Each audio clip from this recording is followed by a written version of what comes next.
de précieuses gouttes, aussi limpides que de l'eau.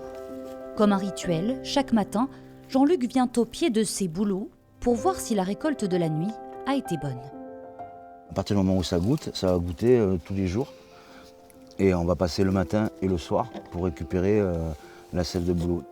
L'arrivée du printemps marque la montée de sève. Sur cette parcelle familiale, une quinzaine de bouleaux sera exploitée. Des arbres suffisamment robustes. C'est vrai, celui-là, là. Le jus cristallin est extrait avec une technique très simple. Donc là, je vais percer l'arbre pour voir s'il donne. Il donne bien. Et donc là, je vais mettre un tuyau. La récolte ne dure qu'un mois et demi. Un procédé qui n'affecte pas l'arbre. Il donne beaucoup de sève, en fait. Et à un moment donné, ils vont décider tout seuls de plus en donner. Donc ça veut dire qu'ils en ont besoin pour les bourgeons, pour se développer.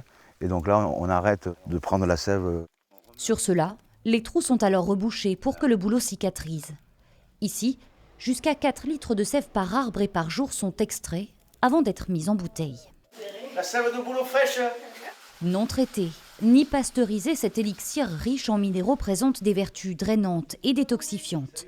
Cette naturopathe le propose à ses clients sous forme de cure. C'est une cure de 3 semaines qui va durer donc 21 jours à hauteur d'un verre tous les matins à jeun. En drainant justement, on va éliminer les toxines et les toxiques. Et après, par cet apport en fait d'oligo-éléments, ça va revitaliser la personne, la reminéraliser. Une matière première que ce producteur et sa famille envisagent d'utiliser pour créer des cosmétiques. La sève de bouleau n'a donc pas encore dévoilé tous ses secrets.